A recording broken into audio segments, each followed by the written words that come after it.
Okay, North Palm family, it is the 15th day.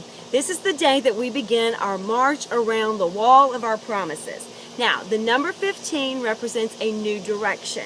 No longer are we wandering in the wilderness trying to figure it out, trying to figure out what our purpose is, what it is that we're supposed to be doing, trying to figure out God's plan for our lives. No, that's not what we're doing. We are now moving forward as one in a unit around the walls of our promises, so we know where we're going and we're getting ready to possess what God has for us.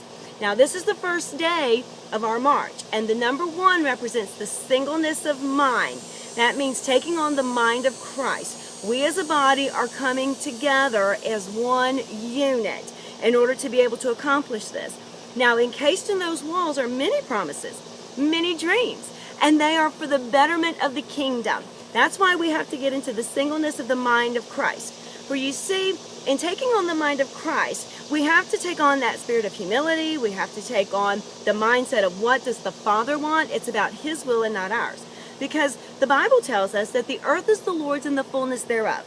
So Jesus already owned the earth. However, He was in will and in line with the Father in order to come to this earth to redeem it, to bring relationship back in order between God and man.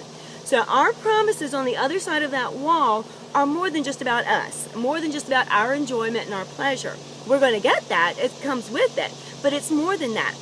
Our promises on the other side of those walls are tools to equip us in order to participate in what God is doing on the earth at this day, at this time, in order to bring relationship between God and man together again in our region, in our state, in our nation, in our world. And so it's a great time to be us. Now, I want to encourage you, stay united, because that's the key. We are marching together. If you got your own plans and your own ideas and you venture off and you're not with the crowd, I can't tell you what's going to happen because I don't know, but you're not going to be tearing down these walls. So I'm encouraging you, stay together and let's march around these walls. We are one unit, and God is going to do great things. So this is the day that you reflect. Reflect on the promises of God. Reflect on what He's told us. We're not going around screaming at demons. That's not necessary.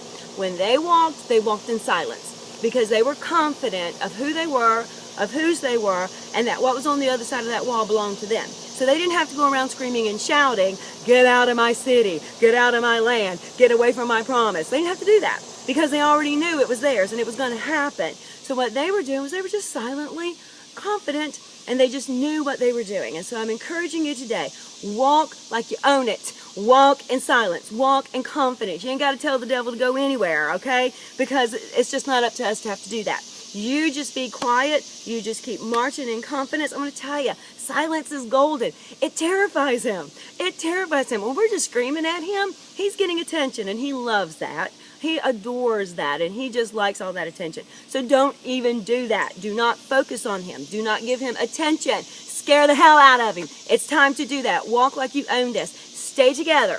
We are one unit. So keep moving forward and just bask in all the wonderful things that God is doing in you and through you. You're walking in a new direction, and it's a good time to be you.